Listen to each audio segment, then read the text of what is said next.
नमस्कार दोस्तों, एक बार फिर से आप सभी का हार्दिक स्वागत करता हूं आपके अपने YouTube चैनल रेवंत राज मैथमेटिक्स पर। दोस्तों, आज के सेशन में हम बात करेंगे BSTC एग्ज़ाम 2020 को लेकर के कि OMR सीट आपको कैसे भरनी है, परीक्षा संबंधी आपके क्या क्या दिशा निर्देश रहने वाले हैं, आपको पेपर कैसे हल करना है, किस विषय को कितना टाइम देना है, एग्ज़ाम सेंटर पे जाने से पहले क्या सावधानियां रखनी है, वहाँ पर जाने के बाद क्या सावधानियां रखनी है। तो एक बार सभी साथी मेरे साथ जुड़ जाएं। फिर आज जो है दोस्तों, दिशा निर्देश के बारे में विस्तार पूर्वक आपको बताने वाला हूँ। तैयारी आपकी हो चुकी है, कल आपका पेपर होने वाला है। सभी विद्यार्थियों को एग्ज़ाम की अग्रिम शुभकामनाएं दोस्तों।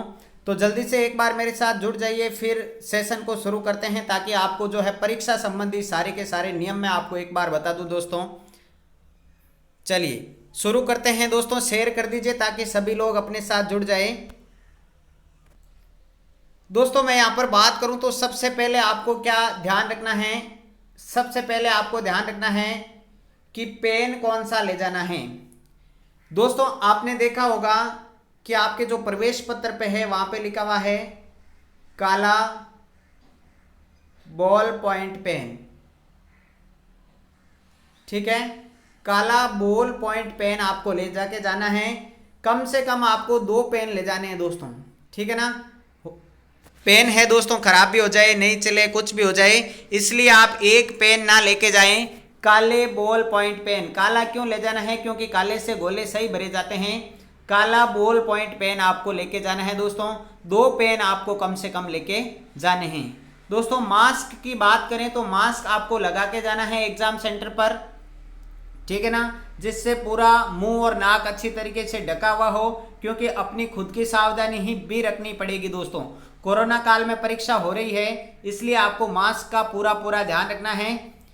बात करें दोस्तों आभूषण की, तो महिलाओं या जो भी लड़कियां एग्जाम दे रही है वो ध्यान दें, आभूषण आप कम से कम पहन के जाएं, क्योंकि आपको पता है राजस्थान के जितने भी एग्जाम होते हैं वैसे ही उनमें आभूषण वर्जित है।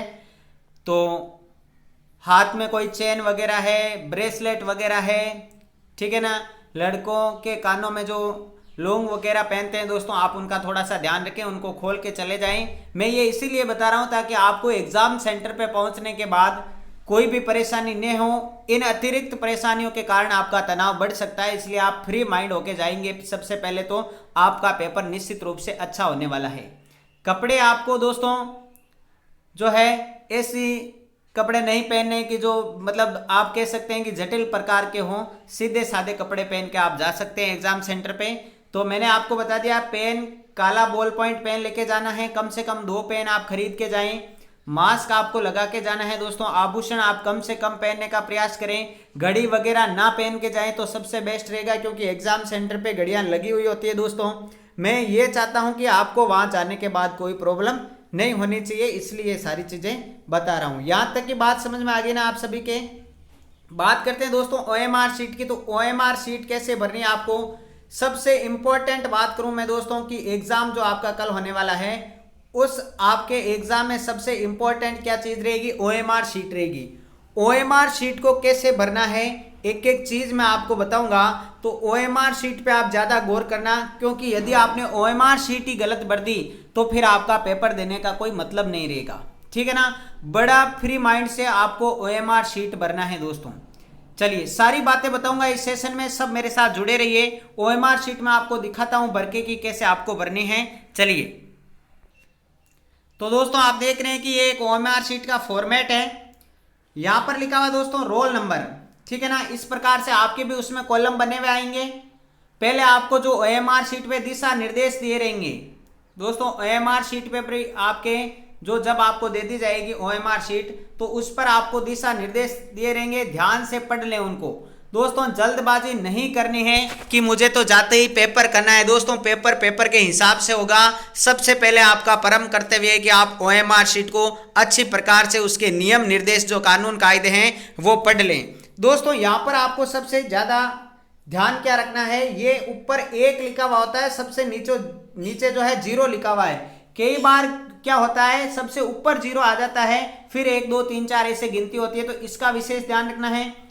रोल नंबर वाले में कितने कॉलम बने हुए हैं, जैसे मान लो किसी के 32 46 32 रोल नंबर है, तो क्या करना है, सबसे पहले मान लीजिए यहाँ पर ये 6 अंक है और 7 इसमें रोल नंबर वाले में कॉलम हो, तो आपको सबसे पहले 0 लगा देना है, फिर ये भरने हैं 32 46 32। ठीक है ना। पहली बार एग्जाम जो दे रहे हैं वो ऐसी गलतियां कर देते हैं। फिर आपको यहाँ पर दोस्तों दिखाई दे रहे हैं ये गोले, तो मान लीजिए ऊपर मैंने लिखा 32 46 32, तो ये 3 है, यहाँ 3 वाला मुझे ऐसे ब्लैक करना है गोला। गोले को पूरा ब्लैक करें। यहाँ पर देखो ये समझाया हुआ भी है, ठीक है ना, ये पूरा का पूरा यहाँ समझाया हुआ है कि मान लीजिए आपने पहला क्वेश्चन किया, पहले में आपको पता चल गया कि डी है तो आपने मान लो ऐसे कर दिया, इन सबको गलत कर दिया, ये नहीं चलेगा। आपको क्या करना है, ऐसे गोला पूरा है काला करना है दोस्तों, गोले को क्या करना है, काला करना है। दिशा निर्देश ओएमआर शीट के ध्यानपूर्वक पढ़ने हैं, ठीक है ना। सबसे पहले आपको रोल नंबर लिखना है, यदि उसमें नाम का कहा जाए तो नाम भी आपको फिलअप करना है इंग्लिश में कैपिटल लेटर में, ठीक है। अगली बात का ध्यान रखें, आपका परीक्षा कोड भरवाया जाएगा।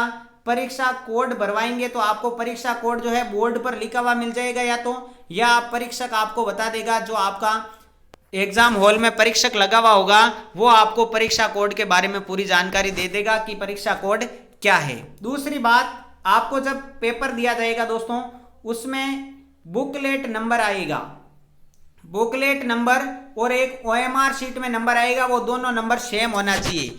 आपकी सीरीज भी सेम होना चाहिए, सीरीज भी लिखी हुई आएगी पेपर पर और ओएमआर पर भी लिखी आएगी सीरीज। मान लीजिए ABCDEF जो भी सीरीज आएगी, सीरीज भी सेम होनी चाहिए। और मेन है आपका बुकलेट नंबर।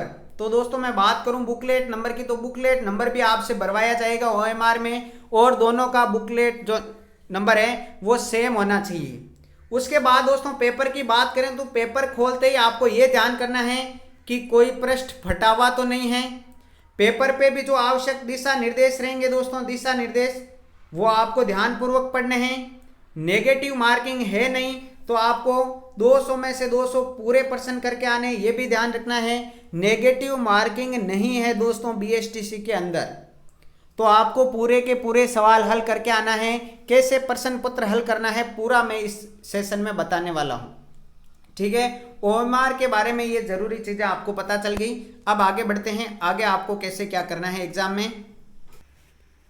तो दोस्तों ओएमआर के बारे में जो है हमने पूरा का पूरा डिटेल से जान लिया है, डिटेल देख लिए कि ओएमआर को कैसे भरना है, पेपर को चेक कर लेना है, ओएमआर को चेक कर लेना है कहीं से फटी हुई नहीं है।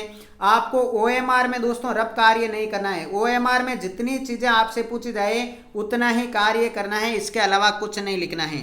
दोस्तों मैं बात करूं अब पेपर की, तो पेपर में आपको जो है मान लीजिए ये आपका पेपर का प्रश्न है, यहाँ तक क्वेश्चन आएंगे, नीचे आपका लिखा हुआ होगा रफ कार्य, तो वहां पर आप रफ कार्य कर सकते हैं, ठीक है ना। चलिए अगला देखेंगे, एग्जाम हॉल में मुख्य रूप से आपको क्या ध्यान रखना है। आपको एग्जामिनेशन हॉल में मेरे प्यारे साथियों पूरा तनाव मुक्त रहना है, किसी भी प्रकार का टेंशन नहीं लेना है दोस्तों। ये आपकी एक दिन की तैयारी नहीं है, ये आपने जो तैयारी जब से स्टार्ट की है 5-6 महीने की तैयारी है दोस्तों, किसी की 3 महीने की तैयारी है, किसी की 4 महीने की तैयारी है। तो निश्चित रूप से आपका जो पेपर है दोस्तों वो बहुत अच्छा रहने वाला है। इस कोरोना काल में जिन्होंने पढ़ाई की है दोस्तों, मैं समझता हूँ आप मुझसे जुड़े हुए थे, आप लोगों ने बहुत मेहनत की है, पढ़ाई की है, तो आपका निश्चित रूप से सिलेक्शन होने वाला है, इस बात को आप ध्यान रखें। तो तनाव मुक्त एग्जामिनेशन हॉल में रहना है दोस्तों। अब पेपर को कैसे हल करना है, तो सबसे पहला पार्ट आएगा आपका रीजनिंग का दोस्तों। किसका आएगा, रीजनिंग का 50 क्वेश्चन है, आप सभी को पता है। दूसरा पार्ट आएगा आपका राजस्थान जीके का, जिसमें भी 50 क्वेश्चन आएंगे। तीसरा पार्ट आएगा आपका टीचिंग एप्टीट्यूड शिक्षण अभिरुचि का, जिसमें 50 क्वेश्चन है। और चौथा पार्ट आएगा आपका हिंदी और इंग्लिश का। अब ध्यान रखें, जिन्होंने सामान्य से भरी है उनको हिंदी और इंग्लिश करनी है, जिन्होंने संस्कृत से भरा है उनको संस्कृत और इंग्लिश करनी है, ध्यान रखिए। और एग्जामिनेशन हॉल में आपको कोई भी कंफ्यूज हो कि मुझे क्या करना है, तो आप बेझिझक जो है एग्जामिनर से पूछ सकते हैं, कोई दिक्कत नहीं है। अब मेरे प्यारे साथियों सबसे पहले आएगा आपका रीजनिंग का पार्ट, जिसको आपको सबसे ज्यादा समय देना है। कितना समय देना है ये देखना है दोस्तों। रीजनिंग के आपके आएंगे 50 क्वेश्चन, कितने आएंगे 50 क्वेश्चन। तो आप इसको जो है ज्यादा से ज्यादा अधिकतम 60 मिनट दे सकते हैं दोस्तों। अधिकतम कितने मिनट दे सकते हैं प्यारे साथियों? आपको अधिकतम 60 मिनट देना है।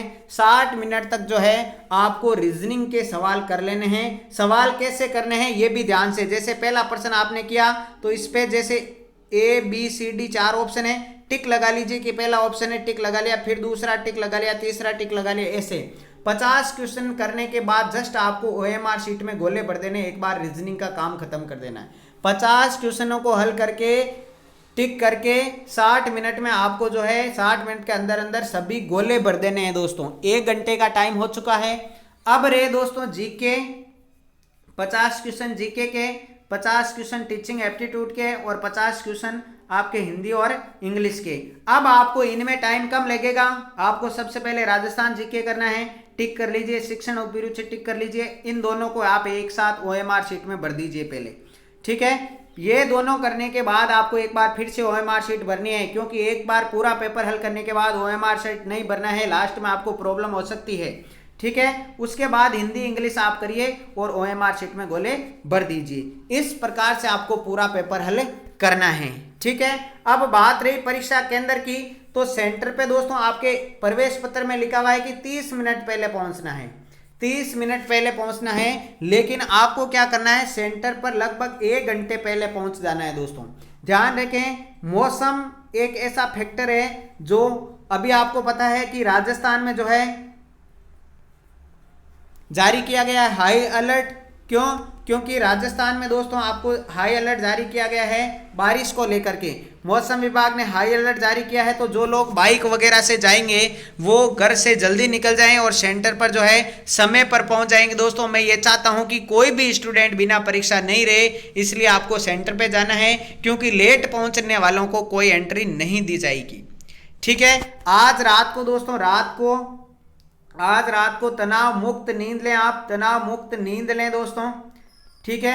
पेन वगैरह जो है आज ही आप तैयार करके एक स्थान पे रख लें, अपना प्रवेश पत्र जो है रख लें, क्योंकि आपको पॉलीथीन साथ में लेके जानी है दोस्तों। जब आप सेंटर के अंदर नहीं ले जानी है, जब आप जाओ तो पॉलीथीन लेके जानी है, क्योंकि बारिश वगैरह का मौसम रहता है, तो उन चीज़ों का आप सभी को ध्यान रखना है दोस्तों, ठीक है ना। तो सेंटर पे आपको कम से कम 1 घंटे पहले पहुंच जाना है। वहां पर जो है एक बोर्ड लगा हुआ होगा, आप सभी को पता है कि बोर्ड लगा हुआ होगा, उसमें रूम नंबर लिखे जाएंगे, ठीक है, रोल नंबर लिखे जाएंगे। इतने से इतने वाले इस रूम में बैठेंगे, इतने से इतने वाले इस रूम में बैठेंगे। उनको आप ध्यानपूर्वक पढ़ लीजिए, अपना कक्ष देख लीजिए कि आपका कक्ष में कौन सा जो है कमरे में आपका जो है रोल नंबर आया हुआ है। इन सभी चीज़ों का ध्यान रखना है। मेन बात है, कल आपको बिल्कुल भी स्ट्रेस नहीं लेना है। मैं फिर से कह रहा हूँ, ये 1 दिन की तैयारी नहीं है, 1 घंटे की तैयारी नहीं है, आपकी 3 से 4 5 6 महीनों की तैयारी है सभी लोगों की। तो इन सभी चीज़ों का आपको ध्यान रखना है।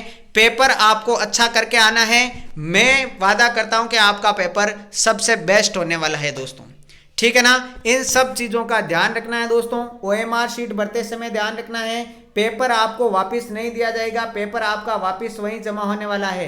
पेपर आपको वापस वहीं जमा करवा के आना है, पेपर आपको साथ में नहीं दिया जाता है BSTC का, ठीक है। तो इन सभी चीज़ों का ध्यान रखना है, सुरक्षित जाना है, सबको सुरक्षित रहना है और बढ़िया एग्जाम देकर आना है दोस्तों, ठीक है ना। एडमिट कार्ड जो है दोस्तों, एडमिट कार्ड अब सबके निकल गए होंगे, अभी तक भी किसी के नहीं निकले तो आज रात या कल सुबह तक आप निकाल लीजिएगा प्लीज। एडमिट कार्ड सबको निकाल लेना है दोस्तों। अब दोस्तों बात रही फोटो की, आपको फोटो लेके जानी है दोस्तों, 2 से 3 फोटोज लेके जानी है वहां पर आपकी। एक आपको ID प्रूफ लेके जाना है दोस्तों। ID प्रूफ क्या लेके जाना है? ID प्रूफ, जिसमें आपका आधार कार्ड हो सकता है, जिन साथियों का पहचान पत्र है पहचान पत्र लेके जा सकते हैं, ड्राइविंग लाइसेंस लेके जा सकते हैं, जिसमें फोटो लगी हुई हो दोस्तों, जिसमें फोटो लगी हुई हो। देखिए ID प्रूफ के बारे में बता देता हूं। ID प्रूफ ले जाना है आपको। ID प्रूफ क्या ले जाना है? फोटो युक्त। फोटो युक्त में क्या क्या आएगा सर? आधार कार्ड आ सकता है, पहचान पत्र आ सकता है, ड्राइविंग लाइसेंस आ सकता है, इन तीनों में से कोई एक। और क्या ले जाना है? ओरिजिनल ले जाना है दोस्तों। ओरिजिनल आपको ले जाना है, ओरिजिनल फोटो युक्त पहचान पत्र सबसे इंपॉर्टेंट है। यदि आप फोटो युक्त पहचान पत्र ओरिजिनल नहीं लेके जाते हैं तो आपको परीक्षा केंद्र में बैठने की अनुमति नहीं होगी, इस बात का आप ध्यान रखिएगा दोस्तों। तो फोटो युक्त ID प्रूफ आपको लेके जाना है। 2 से 3 आप फोटो भी ले जाएं, वहां पर हो सकता है इसकी आपसे मांग ली जाए, बाद में आपको परेशानी नहीं हो, ठीक है। तो 2 पेन, 2 फोटो और आपका फोटो युक्त आईडी जो भी है, आपका आधार कार्ड है, पहचान पत्र या ड्राइविंग लाइसेंस है, तीनों में से एक। आज ही आप इन चीज़ों को सुरक्षित रख के सोएं दोस्तों, ठीक है ना। तो दोस्तों ये आपके लिए आवश्यक दिशा निर्देश थे। आप आराम से तनाव मुक्त होकर पेपर देके आइएगा दोस्तों। मेरी ओर से मेरे प्यारे साथियों सभी को बेस्ट ऑफ लक, ठीक है। आप लोगों ने भी सपोर्ट किया और हम लोगों ने भी पूरी कोशिश की कि आपके बहुत ही अच्छा पेपर हो, और वो दिन आ चुका है जब दोस्तों आप पेपर देके आ रहे हो BSTC का। मेरी तरफ से और हमारी टीम की तरफ से मेरे प्यारे साथियों आप सभी को बेस्ट ऑफ लक, ठीक है ना दोस्तों। पेपर सुरक्षित तरीके से करना है, अच्छी तरीके से करना है, तनाव मुक्त होके देना है, किसी प्रकार का टेंशन लेना नहीं है। आप निश्चित रूप से सफल होने वाले हो दोस्तों, ठीक है दोस्तों। ये थे कुछ दिशा निर्देश जिनको आप ध्यान में रखिएगा कल। तो दोस्तों मिलते हैं कल पेपर देने के बाद, एक बार फिर से आपसे लाइव रूबरू होऊंगा मैं। तो दोस्तों मिलते हैं कल पेपर देने के आके बाद में। तब तक के लिए सभी साथियों को जय हिंद, जय भारत, बेस्ट ऑफ लक दोस्तों।